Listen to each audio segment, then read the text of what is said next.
Mari kita buka Kejadian pasal yang keempat, mulai ayat yang pertama. Saya akan bacakan demikian bunyi firman Tuhan. Judulnya Kain dan Habil.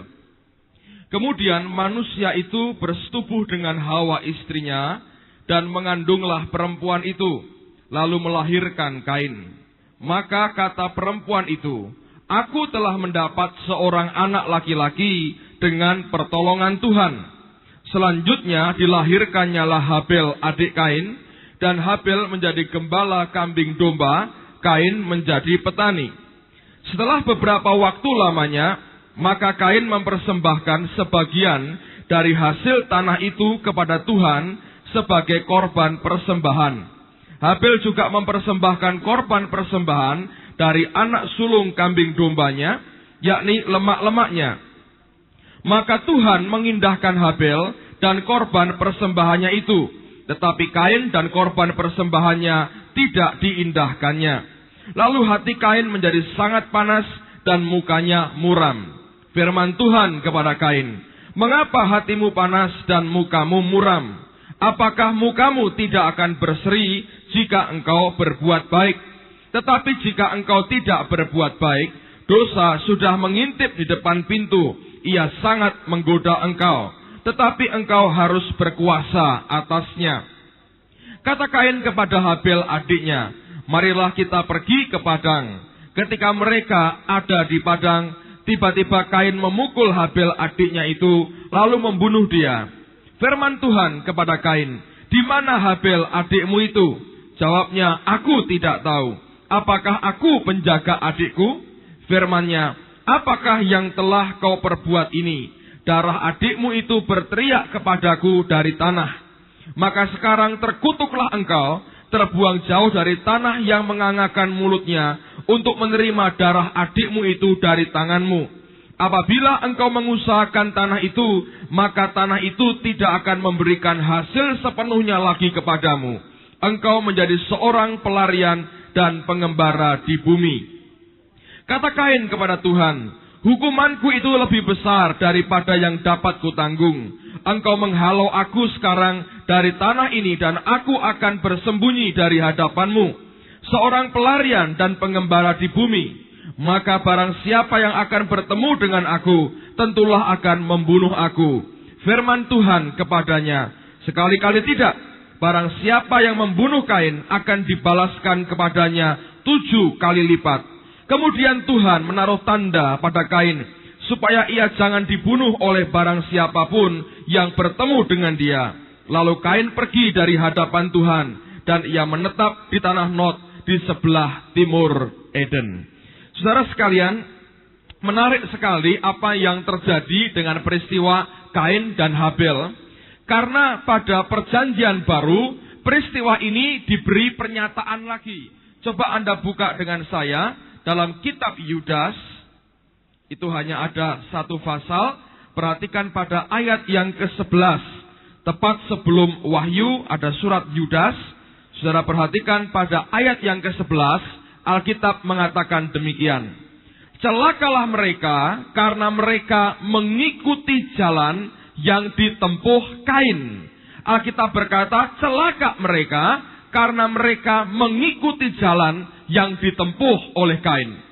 Nah, kalau kita tahu bahwa kita mengikuti jalan Kain, Alkitab berkata celaka mereka, maka kalau kita membaca kisah ini, kita belajar menghindari untuk tidak menempuh akan jalan yang dilakukan, yang dikerjakan oleh si Kain. Sehingga terhindar dari kata celaka yang Alkitab ini katakan. Nah, saudara sekalian, ada beberapa hal yang saya ingin sampaikan pada malam hari ini berkaitan dengan apa yang sebetulnya yang dikatakan Alkitab sebagai jalan Kain dalam kehidupan kita. Yang pertama, kalau kita kembali kepada Kejadian pasal 4 tadi, kata atau nama Kain itu dalam bahasa aslinya, terjemahan hurufiahnya artinya I have created. Aku telah menciptakan. Memang Hawa berkata bahwa aku telah mendapatkan ini oleh karena pertolongan Tuhan. Nah, banyak orang yang berpendapat bahwa Kain dan Habil ini diperkirakan sebetulnya kembar. Jadi Kain lahir dulu, baru kemudian Habil menyusul lahir. Karena Alkitab tidak mengatakan Setelah Kain lahir, maka Hawa mengandung lagi, baru kemudian Habel lahir. Tapi sepertinya berturut-turut, setelah Kain lahir, maka Habel dilahirkan. Sehingga banyak orang berkata bahwa kemungkinan besar keduanya sebetulnya kembar, dan Kain lahir pertama, lalu kemudian Habel lahir berikutnya.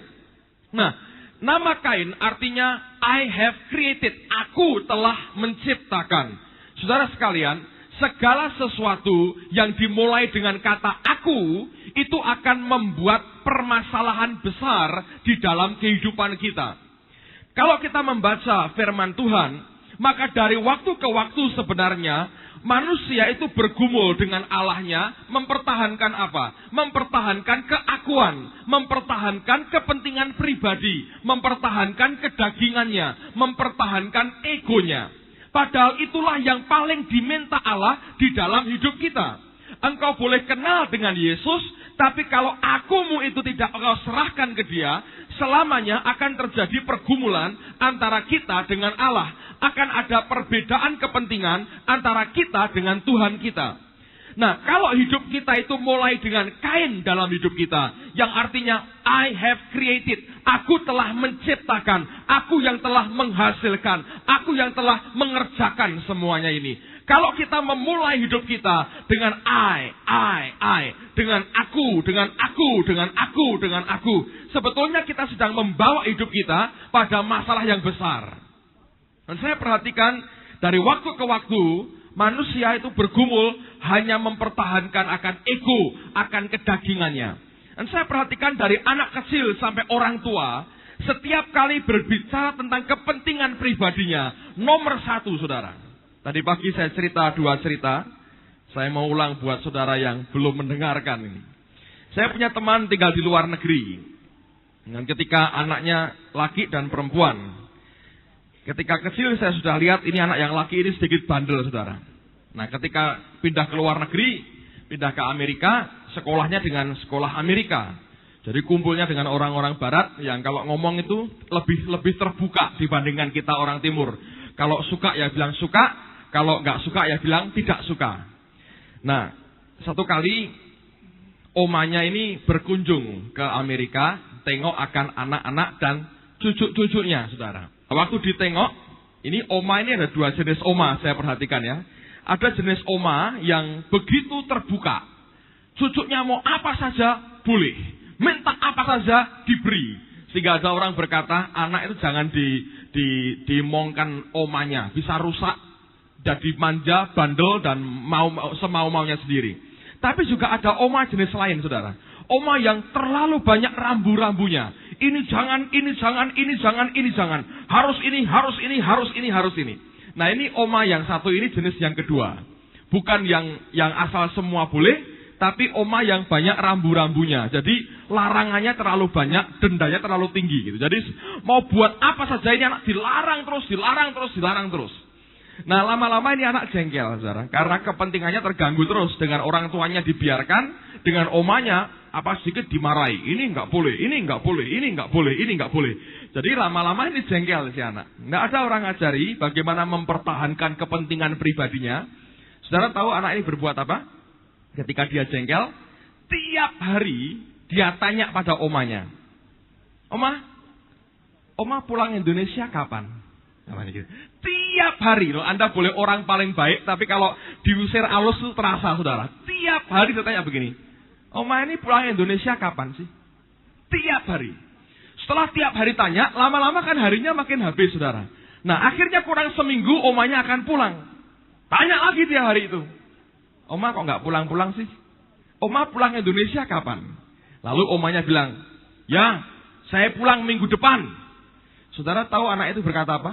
Begitu dengar, ya, saya pulang minggu depan, langsung sambil dia los dodonya, aduh, lega, katanya. Ngamuk omanya, saudara. Anda boleh jadi oma paling hebat, tapi kalau Anda dibegitukan, itu bisa blood drug-nya naik, sudah 240 kira-kira. Begitu bilang mau pulang minggu depan, lega, katanya. Ngamuk, saudara, rupanya. Cerita kemana-mana, ini anak kurang ajar. Makanya saya dengar ceritanya, dia cerita kemana-mana. Jengkel sama cucunya, saudara. Dulu pernah ketika keluarga ini masih tinggal di flat kecil, cuma 2 kamar, saudara. Nah, 2 kamar, Ada tamu dari Indonesia datang berkunjung, nginep di rumah itu. Nah, akibatnya apa? Anak-anak ini harus tidur dengan orang tuanya. Karena kamar yang satu dipakai oleh tamu. Tamunya lama nggak pulang-pulang. Sebulan lebih. Jengkel dia. Tanya juga, Om kok lama toh di sini? Pulangnya kapan? Katanya gitu. Gara-gara kamarnya dipakai, dia keberatan. Anak kecil bisa begitu, saudara. Itu apa sebetulnya sih? Ego. Tanpa disuruh, kita ini jago untuk mengembangkan semua keinginan, kedagingan, ego, selfish kita. Kita ini paling jago untuk berbuat seperti itu. Nah, kisah kedua, kami baru pulang dari Kanada dan Amerika. Saya mengunjungi beberapa kota. Kami buat kebaktian. Ini lucu lagi, saudara. Ini orang tua, ibu-ibu. Kebaktian dimulai, dan saya menyampaikan firman Tuhan. Selesai khotbah, saya ajak mereka menyembah. Dan Tuhan bekerja dengan manis sekali, hadiratnya mulai menjamah akan jemaat yang ada. Kami menyembah Tuhan.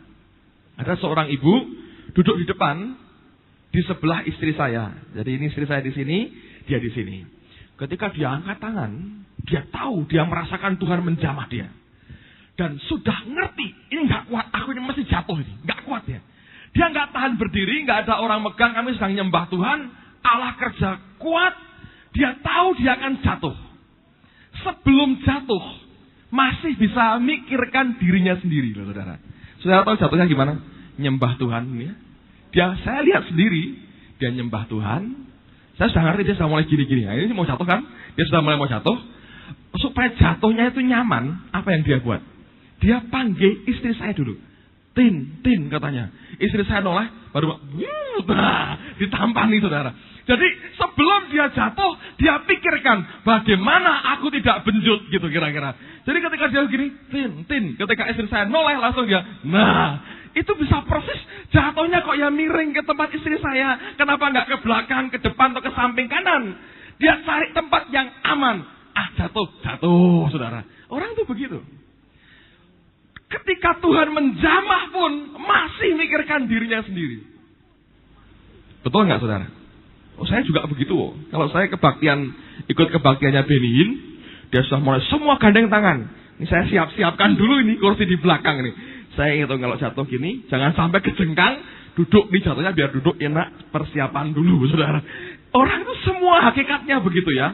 Kalau sudah sampai kepada kepentingan pribadi egonya, waduh luar biasa. Tidak usah orang ngajari, kita ini jagoan untuk kepentingan pribadi nomor satu, saudara. Nah, padahal kalau kita mulai dengan yang namanya aku, sebetulnya kita membuat diri kita masuk dalam jebakan yang mengerikan. Kenapa, saudara? Yang pertama karena kalau kita mulai dengan keakuan kita punya benih yang tidak baik. Buka Alkitab. Roma pasal yang ke-7. Roma pasal 7 ayat yang ke-18. Roma 7 ayat yang ke-18. Paulus berkata demikian. Perhatikan khususnya pada kalimat pertama. Roma 7 ayat yang ke-18. Sebab aku tahu bahwa di dalam aku, yaitu di dalam aku sebagai manusia, tidak ada sesuatu yang baik. Sebab kehendak memang ada di dalam aku, tetapi bukan hal berbuat apa yang baik. Paulus berkata, sebab aku tahu bahwa di dalam aku, yaitu di dalam aku sebagai manusia, tidak ada sesuatu yang baik.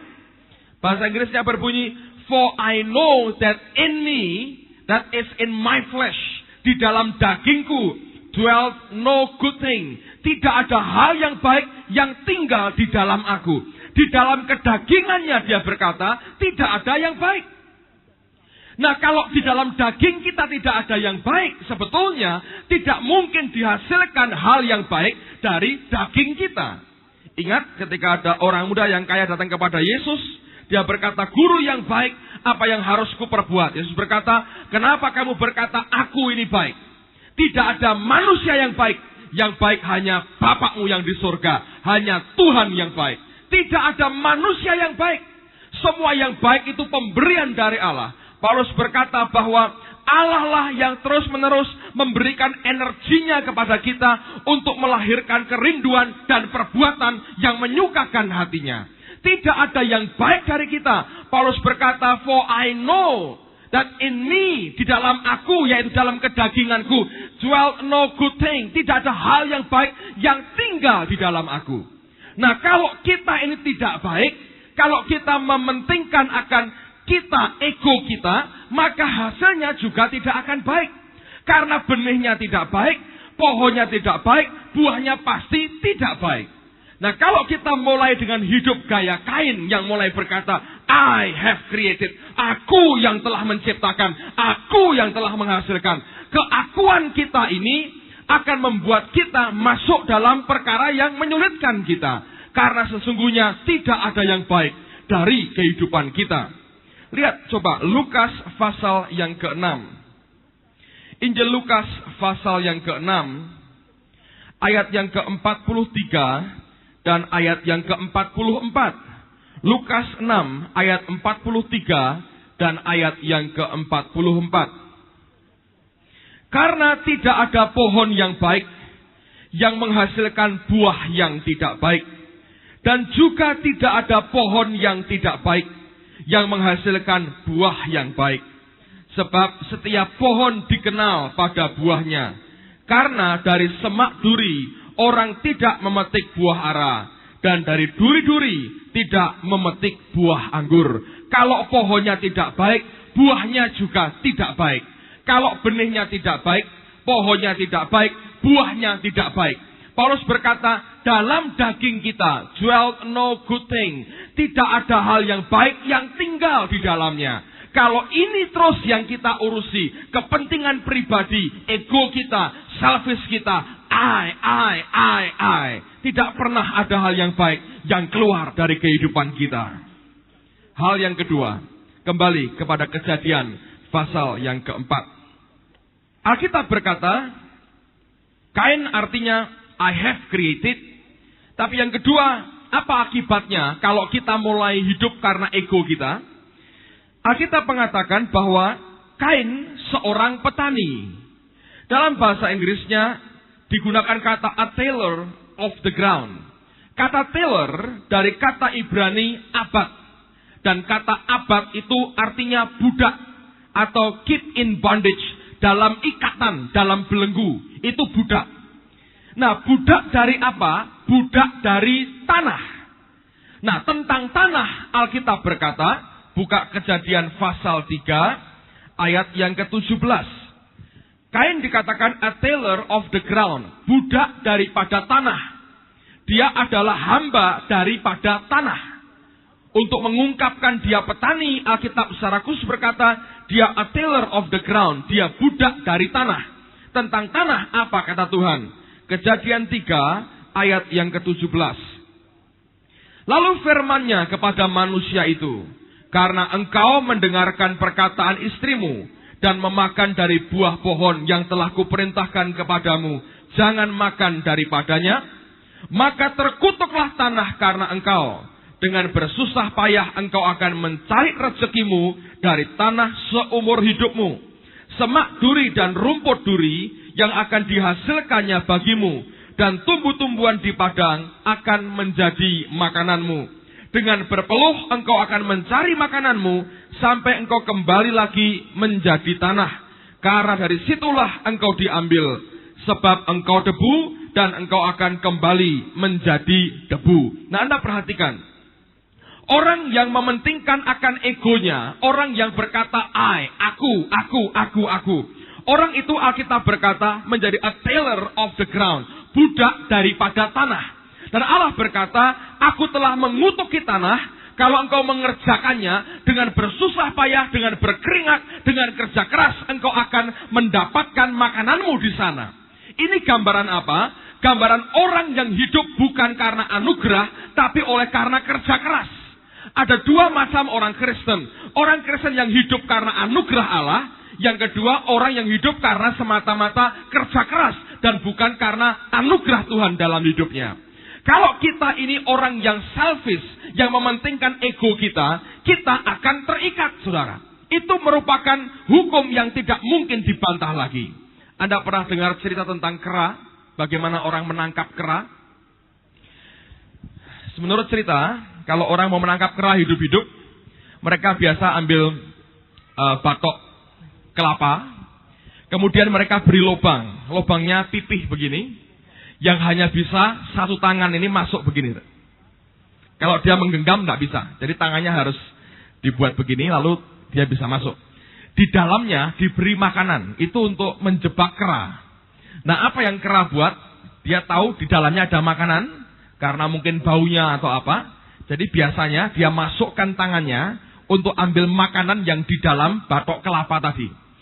Nah, begitu dia masukkan tangannya, dia pegang makanan itu, tangannya tidak bisa ditarik keluar.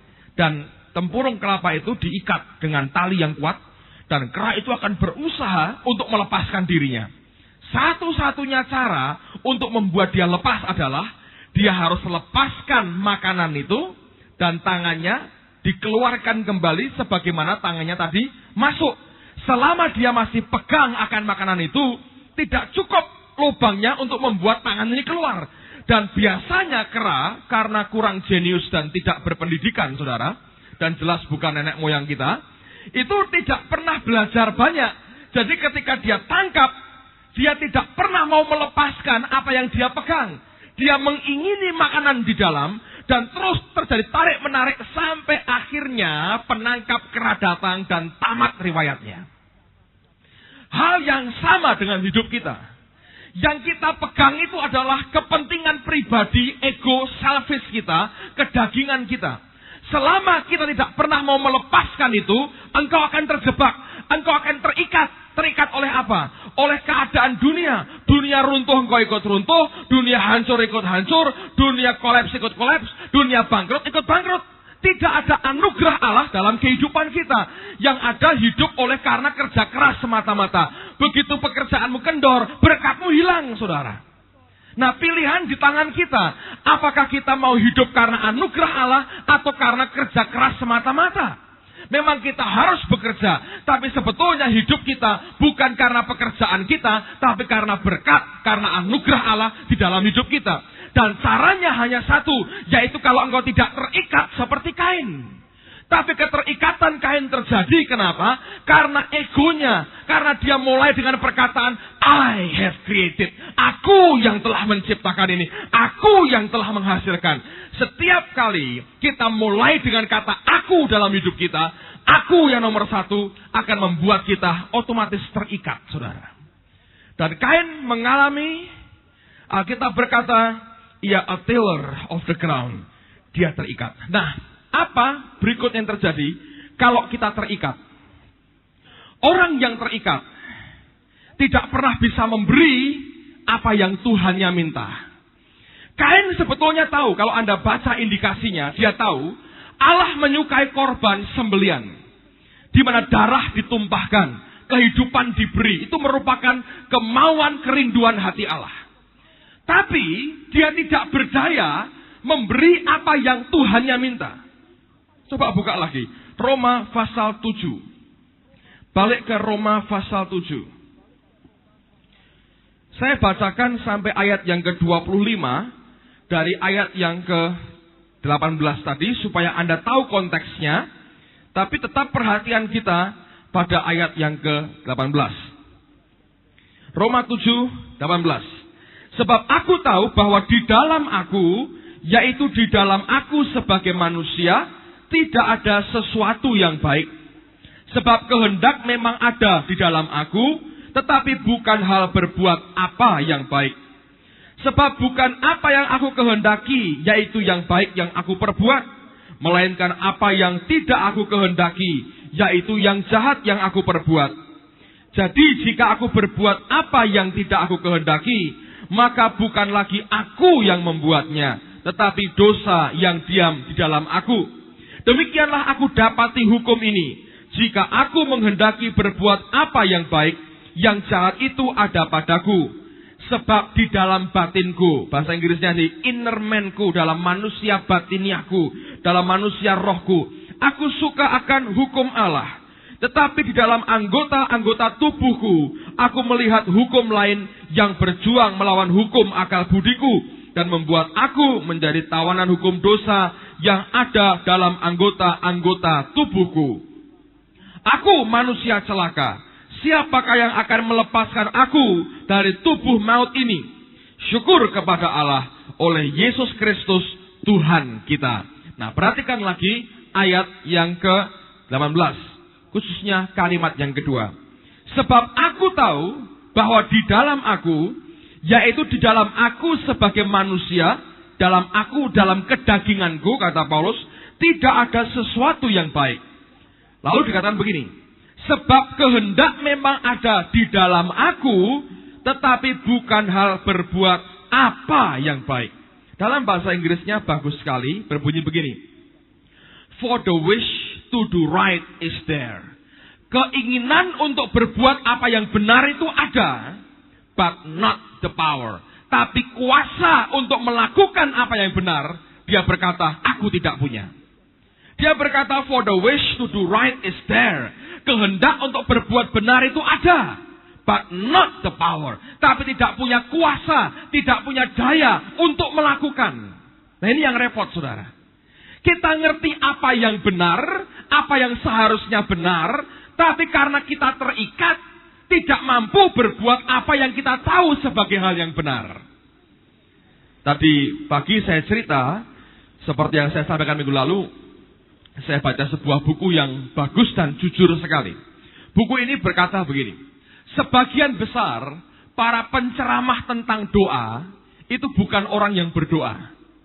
Jadi mereka itu hanya khotbah tentang doa, mereka bicara tentang doa, mereka buat teori tentang doa. Doa syafaat, peperangan rohani, doa pribadi, doa minta berkat. Disuruh ngajar pinternya luar biasa. Hasilnya nanti apa? Jemaat pulang dalam keadaan tertuduh. Wah, aku kurang doa. Tadi doanya luar biasa pengajarannya. Hebat sekali. Aku hanya 0,1% melakukannya.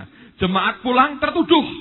Tapi ketika diteliti, penceramah doa ini sendiri tidak pernah jalani apa yang dia khotbahkan. Jadi malah doanya asal-asalan, tapi ngajarnya tentang doa.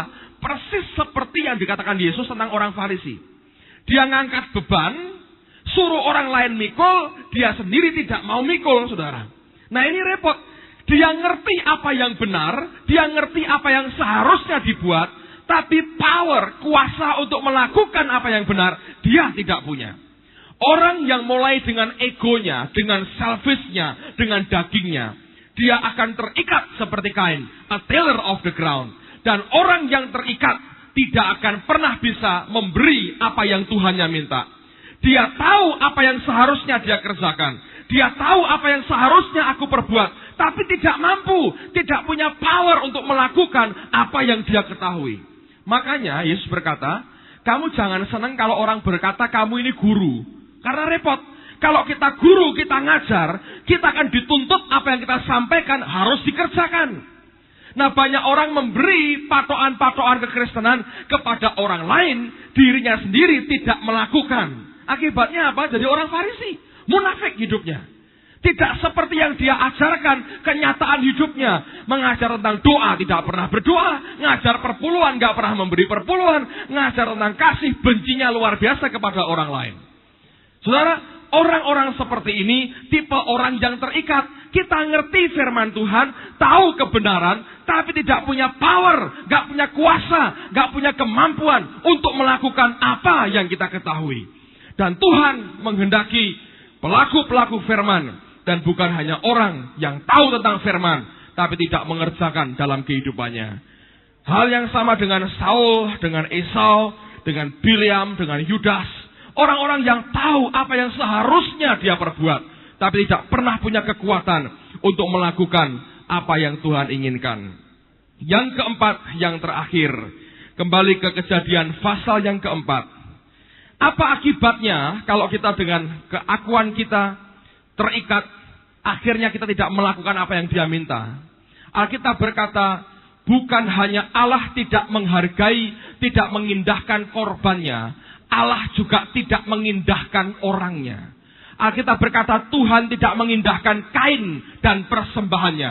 Ketika Tuhan tidak mengindahkan kita, sama dengan kemuliaannya diangkat dari hidup kita.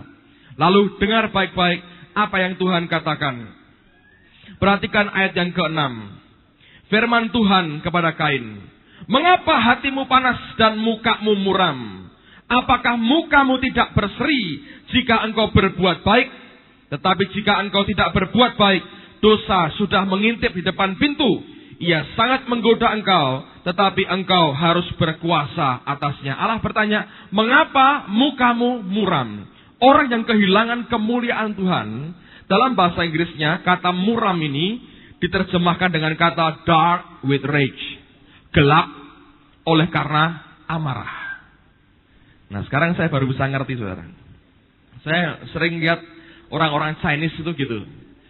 Ada ilmu membaca wajah orang. Saya tidak mengajarkan ini, tapi ini kalau ada ibu melahirkan anak, biasanya orang itu tidak.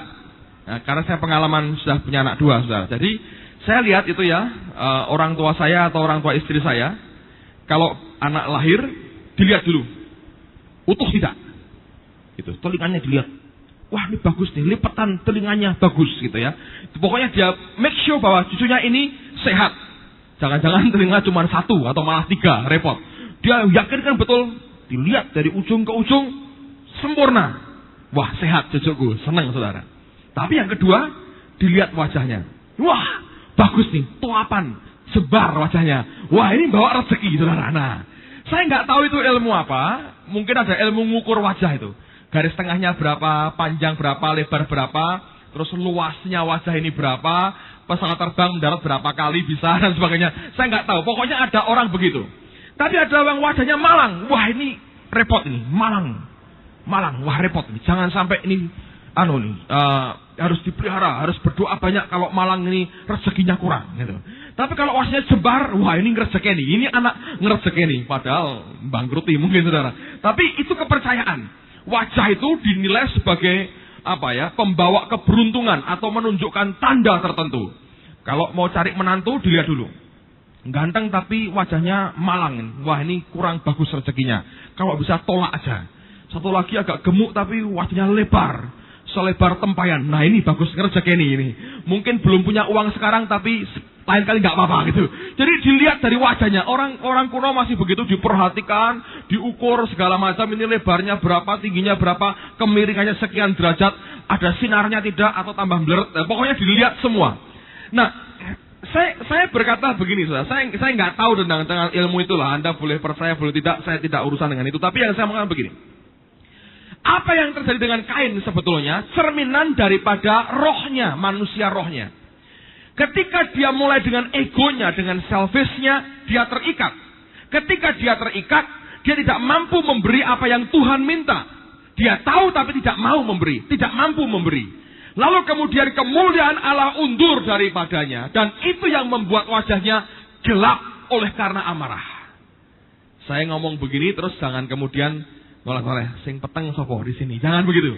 Karena belum tentu saudara. Orang bisa hitam, tapi bisa bersinar wajahnya. Saya juga bukan orang yang putih kan saudara. Tapi kita bisa bersinar wajah kita, walaupun kita ini hitam kulit kita. Ngerti saudara? Jangan berkata, wah ini orang hitam. Saya perhatikan, ada orang-orang kulit hitam di Amerika, yang wajahnya bersinar-sinar. Ada orang kulit putih yang wajahnya gelap gulita. Itu bukan masalah warna kulit kita, tapi oleh karena cerminan apa yang ada dalam batin kita, dalam roh kita, dalam hidup kita. Kalau roh kita terikat, wajah kita akan nampak tidak mungkin bersukacita, murung, gelap, dan susah. Kita boleh pakai lampu spotlight 10 di gereja ini. Kalau semua kita wajahnya gelap, tidak mungkin membuat wajah jadi terang. Tapi kalau seandainya semua wajah kita berseri-seri, penuh kemuliaan Tuhan, matikan semua lampu, gedung ini akan terang oleh karena wajah kita sekalian. Amin, saudara. Nah itu yang mestinya terjadi. Saya pernah baca sebuah artikel menarik sekali. Ini dari medis ini ya. Lisia belum bisa saya beritahu, tanyai karena masih semester pertama. Tapi biasanya orang semester pertama itu paling ngerti, paling banyak, sampai bedah segala macam, tapi belum bisa diyakini kebenarannya. Gitu. Jadi tunggulah beberapa tahun lagi sampai kita bisa tanya kebenarannya. Nah, ini ada penelitian di Amerika tentang wajah orang kaitan dengan penyakit-penyakit tertentu. Jadi begini saudara, diteliti ya, wajah kita ini kan banyak saraf-sarafnya. Menurut ilmu begitu sih, saya belum pernah lihat sih, tapi semua kita percaya ada saraf-saraf tertentu dalam wajah kita. Nah, kalau orang itu sedang susah, wajah ini mencerminkan akan cenderung turun ke bawah gitu ya. Ada agak stres, tertekan gitu, murung gitu ya. Ini wajah itu mulai turun ke bawah. Nah, wajah yang menunjukkan ekspresi sedih, ya, dark with rage, gitu. Gelap gulita itu. Ada orang gelap gulita kok tertawanya menyenangkan tuh nggak ada. Biasanya tuh ekspresinya murung, sedih, murung gitu. Orang deket aja sudah ngeri karena murung itu, wajah siap nerekam, siap neladung gitu. Jadi wajah murung.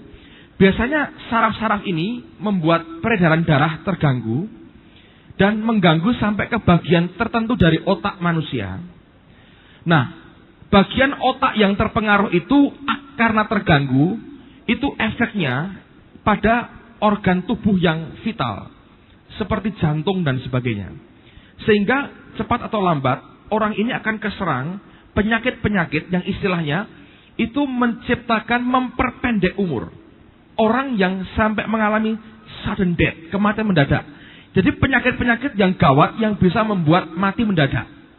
Itu terjadi. Jadi tidak semua orang yang mati mendadak karena itu saudara ya. Jadi jangan dibalik-balik. Tapi saya mau ulang lagi, diteliti bahwa kalau wajah kita murung, itu mempengaruhi peredaran darah di wajah, sampai mempengaruhi akan otak tertentu, lalu ini mempengaruhi akan bagian organ tubuh yang vital. Dan biasanya orang ini kelak kena penyakit-penyakit yang akan membuat umurnya tambah pendek. Sebaliknya, kalau wajah ini stylenya style tertawa, jadi naik begini ya. Jadi karena orang sukacita, ketawa gitu, senyum dan bahagia, itu sarafnya itu mengalirkan darah ke bagian otak yang sama, tapi dengan aliran tertentu begitu, malah memberikan banyak pencegahan kepada penyakit-penyakit yang berbahaya tadi. Nah, jadi orang murung itu cepat mati itu saudara, hati-hati saudara. Saul kain ini ngalami, makanya dia bilang, wah aku bisa. Akibatnya bunuh nggak? Bunuh tuh. Orang begitu tuh karena roh maut ya, masuk bunuh dia, adiknya dibunuh. Jadi saudara jangan senang kalau wajah murung saudara. Kalau orang bilang, kamu kok gelap, sedihlah dengan itu saudara. Lalu berkata, aku mau terang. Tapi minta Allah membebaskan rohmu. Kalau engkau terbelenggu rohmu, engkau boleh senyum-senyum sendiri, tetap nggak tahan. 2 detik senyum, fals lagi, beda lagi saudara. Karena saya perhatikan, orang itu beda. Orang itu sebetulnya, wajah ini tuh tergantung dari hati kok. Contoh, kalau kita ini orang Kristen jiwani, hidup kita karena keadaan. Lihat ya, orang yang punya uang dan yang tidak punya uang, tertawanya beda saudara. Betul, saya perhatikan. Orang yang punya uang itu ketawanya bisa, wah, saya bisa lepasnya luar biasa. Orang yang nggak punya uang, mau ketawa, gitu aja sudah senangnya luar biasa. Susah suruh ketawa. Itu Kristen jiwani ya, Kristen jiwani. Bilang, sedikit aja itu sudah, wah mujizat saudara. Biasanya itu senyumnya bisa fals dan membuat hambar suasana gitu. Ngerti? Ini karena Kristen jiwani. Tapi kalau Anda Kristen rohani, bukan karena masalah itu. Tapi karena Alkitab berkata, the joy of the Lord is my strength. Sukacita Tuhan itu adalah kekuatanku, ya betul. Ilmunya tadi membackup firman Tuhan. Kalau kita penuh sukacita, wajah kita jadi lebar karena sukacita, kekuatan Allah muncul, penyakit hilang, saudara. Hati yang gembira itu obat yang manjur, itu betul. Itu sudah ribuan tahun lalu Alkitab bilang, abad 20 medis membuktikan, saudara. Jadi kalau saudara ingin cepat mati, punya penyakit macam-macam, murunglah. Terus murunglah. Tiap hari murung, cermin murung gitu. Cepatlah 3 bulan kira-kira, langsung nah, sudah mulai konslet jantungnya, sekretnya mati 3, kira-kira begitu, saudara. Saul ini dark with rage. Anda boleh orang yang kulitnya hitam, tapi kalau rohmu itu bebas, Yang keluar itu sukacita. Yang keluar itu kegembiraan, joy. Yang keluar itu kemuliaan Tuhan. Seperti Musa. Dia bertemu dengan Allah. Dia turun dari gunung, wajahnya bersinar. Seperti Stefanus. Dirajam batu menjelang matinya. Dia lihat kemuliaan Tuhan. Alkitab berkata wajahnya berubah seperti malaikat. Nah, wajah kita seperti apa? Hantu, Pak. Nah, jangan, saudara. Biarlah wajah kita seperti malaikat. Orang melihat kita itu luar biasa. Hidup itu indah, saudara. Alkitab ini memberikan banyak janji yang luar biasa untuk memberikan anugerahnya dalam kehidupan kita. Jangan seperti Saul. Hidup mulai dari ego, kepentingan pribadi, selfish kita. Itu akan membuat hidup kita ini berantakan. Tapi kalau kita memberi hidup kita total kepada Allah. Diberi kepada dia, hanya kepadamu Tuhan aku menyembah, semua milikmu. Hidup kita jadi ringan. Nah, sebaliknya, Habel bagaimana, saudara? Nama Habel itu artinya dalam bahasa aslinya, arti hurufiahnya, Habel itu nothing. Nothing itu kosong, nggak ada apa-apanya. Nggak ada apa-apanya. Nothing. Kalau Kain artinya I have created. Aku yang telah menciptakan. Tapi Habel artinya nothing. Kosong. Dan dia, Alkitab berkata, menjadi apa? A keeper of sheep. Dia penjaga dari domba. Cuma penjaga, bukan terikat pada domba. Dia hanya jaga. Dia tahu ini milik Tuhan. Karena tahu ini milik Tuhan, dia mampu memberi yang terbaik yang Bapaknya minta. Lalu berkenan di hadapan Tuhan. Kalau kita berkata, Lord, I am nothing. Aku tidak ada apa-apanya. Aku nggak ada apa-apanya. Saudara tidak akan terikat. Tapi kalau Anda berkata, ini punyaku, ini milikku, ini milikku, ini milikku. Semua, aku. Hidupmu tidak akan pernah tenang, saudara. Gelisah terus. Tapi kalau engkau ngerti, aku nothing. Semua yang aku punya, aku hanya tukang jaga. Aku hanya tukang jaga. Bosku yang punya. Mau diambil oleh bosku, ambil. Kasih. Milik dia. Tukang jaga. Tidak punya hak mengklaim apapun. Semua pemberian dari dia. Oleh dia, untuk dia, bagi dia, dari dia. Aku nggak ada apa-apanya. Nothing. Ketika Allah minta korban, dia memberi yang terbaik yang dia punya. Toh dia berkata, toh ini miliknya juga. Aku tidak memiliki apa-apa. Tapi orang yang terikat tidak bisa memberi yang terbaik dari hidupnya bagi Tuhannya. Kalau kita mulai dengan nothing seperti Yesus. Kesetaraan dengan Allah. Bukan sebagai milik yang harus dipertahankan. Dia mengosongkan dirinya. Dia taat sampai mati. Allah meninggikan dia. Hal yang sama berlaku dalam hidup kita. Kalau kita mulai dengan nothing. Tuhan, aku tidak ada apa-apanya. Semua untuk engkau, dari engkau, bagi engkau. Aku hanya tukang jaga, Tuhan. Engkau minta apapun engkau minta, aku beri kepadamu. Hidup kita enteng, saudara. Mau susah apa? Dia minta, kasih. Aku tukang jaga. Selebihnya semua milik dia. Tapi kalau engkau berkata, I have created. Aku yang ciptakan. Ini hasil kerjaku. Engkau terikat. Tidak bisa memberi yang terbaik. Hadiratnya keluar dari hidup kita. Wajahmu akan gelap oleh karena amarah. Murung. Orang mau deketnya ngeri. Ini orang nih diajak ngomong bisa nggak kira-kira ini? Ini makhluk dari planet mana didatangi itu sudah murungnya luar biasa.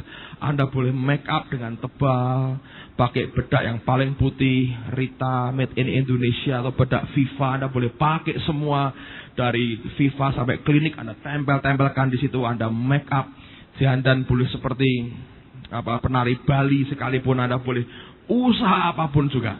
Wajah gelap oleh karena roh yang gelap tidak pernah bisa ditutupi. Sekalipun engkau tidak pernah pakai apa-apa, engkau tampil dengan sederhana, saya berkata itu keluar dari hati kita. Betul. Saya ingat seorang teman, saudara. Dia kerja di BCA. Satu kali kami habis pelayanan, saya diajak makan, diajak ke Plaza Indonesia. Itu ada fried chicken. Jadi kami makan ayam goreng di situ. Lalu ketika mau pulang, lewati beberapa toko. Lewat toko, ini orang-orang bank semua ini ngajak saya makan. Ini satu lagi ini orang BCA. Lalu dia melihat ada tas kerja, tas biasa, handbag biasa, laki-laki. Dilihat tuh harganya 5 juta. Tas satu tuh harganya 5 juta. Terus yang ngomong gini, ini kalau yang make saya, nggak ada orang percaya ini 5 juta. Tapi kalau ada tas harga 200.000, yang make Om Lim, bos saya, mereka pikir pasti 20 juta harganya. Ngeri, saudara. Jadi bukan soal tas mahal dan murah. Yang make siapa sebetulnya? Hidup kita sama. Aksesoris kita boleh banyak. Macam-macam. Wah, template macam-macam. Boleh. Kalau memang modelnya sendiri tidak meyakinkan, orang berkata palsu. Singapura, waktu kami pergi, saya mampir ke People's Park. Ada cincin palsu, berlian palsu, saudara. Wah, gede sekali, penuh. Saya ngomong sama istri saya beli satu ya. Untuk apa? Untuk ngecoh orang lain, saya bilang gitu. Saya mau pakai biar orang bilang, wih bagus, sekarang pakai berlian. Padahal itu palsu, harga 10.000 rupiah atau 15.000, saudara. Persis buatnya, halus. Tapi itu gampang luntur. Kuningnya karena kuning sepuan, saudara. Itu kalau yang make orang kaya, orang sudah bilang, ini berlian dari mana nih? Italia atau mana? Kalau yang make orang yang biasa, kaosan, pakai celana pendek, sandal cepit, orang bilang, orang andel, palsu gitu. Ngerti? Itu tergantung dari kita. Hidup kita ini, fisik kita ini hanya kelengkapan, saudara. Yang penting itu manusia batiniah kita. Manusia batiniah kita. Kalau manusia batiniahmu bebas, merdeka, tidak terikat, ini fisik ini pakaian saja akan tercermin dengan sendirinya.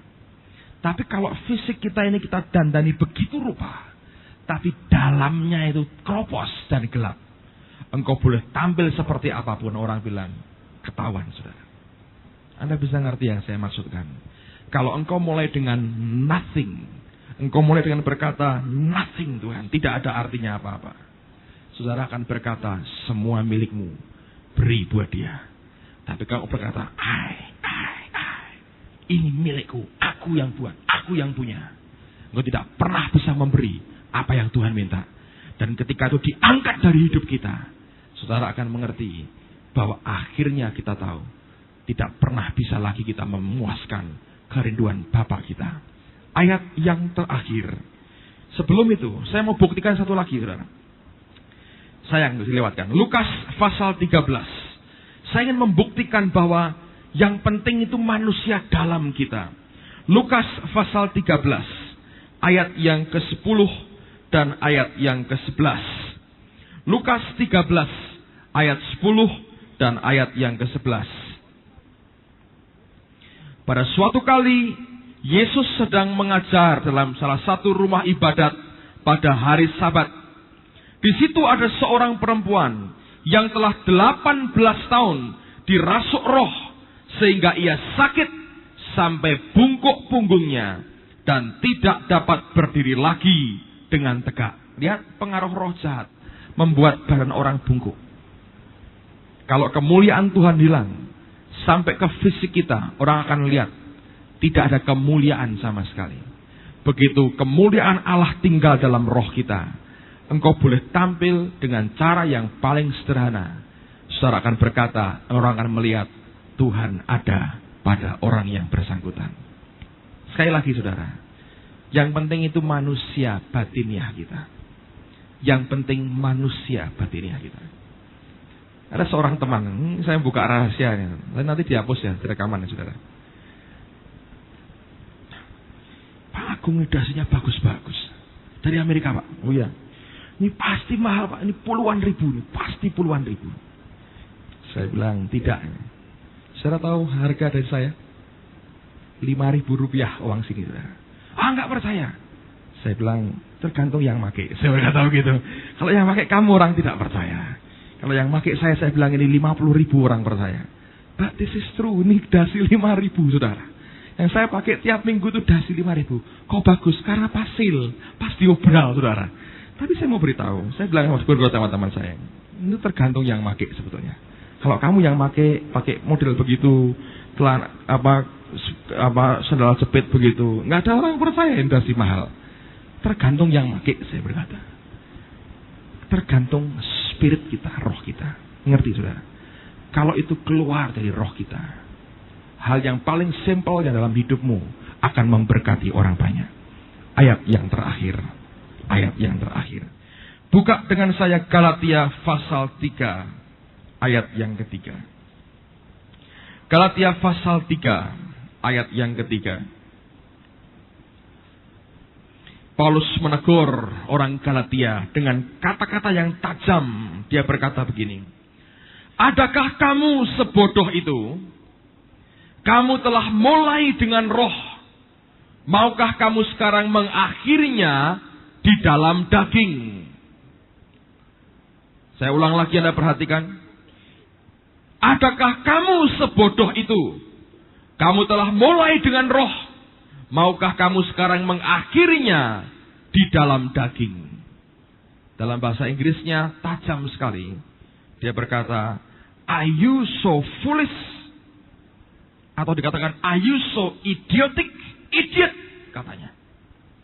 After beginning with the spirit, setelah memulai dengan roh, are you now trying to attain your goal by human effort? Setelah kamu memulai dengan roh, apakah kamu sekarang mau mencoba mencapai goal dalam hidupmu dengan usaha manusiawi? Dan dia berkata, orang yang memulai dengan roh, tapi berhenti dengan pekerjaan roh, dan memulai dengan human effort, dengan usaha manusiawi, dia berkata, are you so foolish? Kamu begitu bodoh, kamu begitu idiot, katanya. Keras dia berkata. Anda tahu orang idiot? Orang yang kurang strip, idiot, saudara. Dia berkata, are you so idiot? Setelah mulai dengan roh, sekarang kamu usaha dengan usaha manusiawi. Jangan terikat dengan cara hidup Kain dan jalan Kain. Alkitab berkata, celaka mereka karena mengikuti jalan Kain dalam hidupnya. Saya berdoa, tahun ini kita semua jalan dalam roh. Amin, saudara. Sekalipun keadaan tidak menguntungkan, apa yang dilihat mata tidak pernah menguntungkan, belajar melihat apa yang Tuhan tunjukkan kepada kita. Sekalipun visi kita sepertinya mati, kenyataan tidak menunjukkan hal itu. Sekalipun pohon anggur tidak berbuah, pohon ara tidak berbuah, kambing domba tidak ada dalam kandang, kita tetap beria-ria dalam Allah kita. Karena kita melihat Tuhan di atas segala-galanya. Kita berdiri bersama-sama. Haleluya. Mari bangkit berdiri. Haleluya.